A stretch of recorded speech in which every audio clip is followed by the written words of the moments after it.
Moi, je vous parle de mon Bien cas. sûr. Je suis éboueur. Ça fait 13 ans que j'ai fait ce métier-là. Pendant 8 ans, j'étais à l'arrière de la benne à collecter les déchets. Et aujourd'hui, je suis chauffeur poids lourd. Je peux vous dire, le métier qu'on nous on fait, c'est un métier qui est pénible. Et on a des collègues qui sont maintenant inaptes.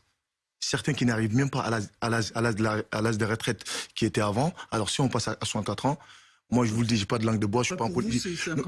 Non, agent privé. Donc, du coup, moi, je vous dis très clairement, vous m'excuserez, j'ai pas de langue de bois. Cette réforme, si ça passe, moi, j'appelle ça une réforme d'assassin. Et vous allez continuer à votre mouvement, même si la réforme était votée demain? Franchement, madame, là, on parle de la santé, là. Moi, j'ai pas envie de crever derrière la benne.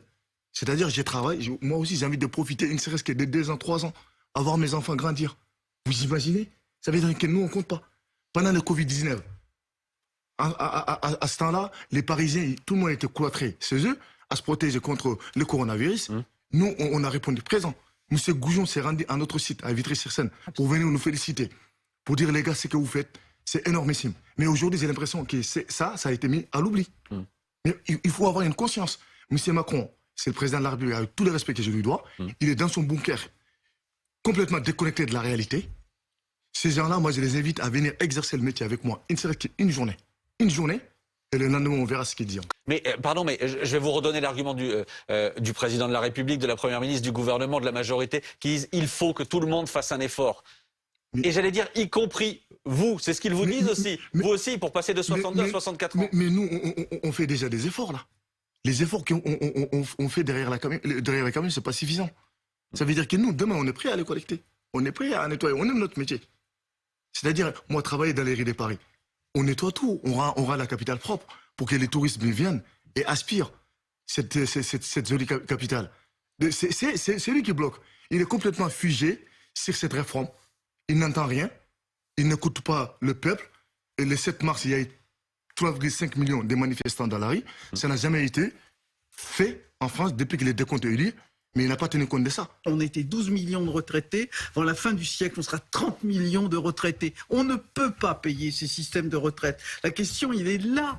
C'est une question vraiment de justice sociale, parce que pour l'instant, on repasse la facture à nos petits-enfants. Ça ne peut pas fonctionner. C'est ça que je veux dire à ce monsieur. C'est que il va être dans... Vous avez quel âge, monsieur? J'ai 33 ans. Mais vous êtes très jeune. Mais madame Bachelot, et vous allez prendre votre retraite dans 30 ans. On ne va pas pouvoir payer votre retraite. Madame Bachelot, vous vous rendez compte de ce que vous dites? C'est toujours les mêmes qui payent là pour cacher. Ça veut dire les pauvres, les travailleurs pauvres. C'est toujours nous, c'est à nous de faire des efforts.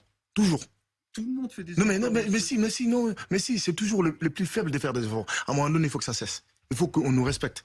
Le président de la République, il faut que le président fasse des efforts, c'est pas le système de retraite. Il faut que le président de la République puisse entendre la colère du peuple. Parce que la majorité du peuple français est contre cette réforme-là. Il y a en France aujourd'hui un retraité sur 3 qui touche une retraite de moins de 1 000 € brut par mois. Est-ce que quand on arrive à la retraite, on doit s'enfoncer dans la précarité, dans la pauvreté? Moi, je dis non. Et donc, ceux qui n'ont pas de patrimoine, ceux qui n'ont rien, à la fin de leur vie, qu'est-ce qu'il leur reste? Leur pension.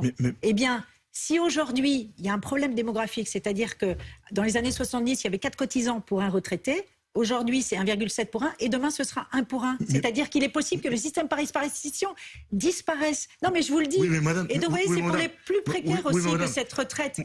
Cette réforme est importante, même si je reconnais que c'est pas celle qu'on aurait faite, nous, chez les Républicains. Mais s'il faut choisir s'il faut choisir être une retraitée précaire ou mourir avant la retraite, bien sûr. Présenté comme ça, monsieur, je suis d'accord avec vous. Moi, je suis jeune, j'ai 33 ans. Ça fait 13 ans que j'effectue ce métier-là. Et l'hygiène, je commence à la sentir. Et pourtant, je fais du sport. Ouais. Donc, vous imaginez s'il faut aller sur 64 ans.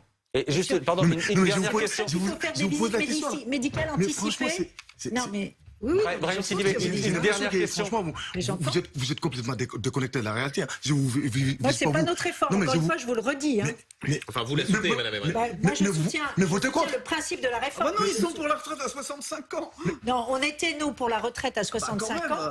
Mais compte tenu de l'importance de l'acceptabilité sociale de la réforme, Éric Ciotti, le président du parti, il a accepté pour la cohésion interne de notre groupe de passer à 64 ans, parce que entre la précarité énergétique, l'inflation et la baisse du pouvoir d'achat, c'était important justement de non, mais madame, si vous vous mettez d'accord avec la NUPES, avec les... Non, moi je ne me mets pas d'accord avec la NUPES. Mais il faut regarder, là, les partis partisans... Avec là, la NUPES, il n'y aura plus de système par répartition, monsieur. Les partis partisans, là, il faut les mettre de côté. Il faut les mettre de répartition. côté. Il faut penser à la population française, dans un Oui. premier temps. Ça veut dire penser à la population, à la majorité de la population française. Après, par la suite, comment il va gérer sa carrière par la suite, Bien vous verrez sûr. ça bien après. Voilà. Mais il faut mettre vos égos de côté, voter tous Moi, j'ai pas de dans le problème même d'ego, sens, monsieur. et écarter, bloquer cette réforme-là, Ouais. s'il vous plaît.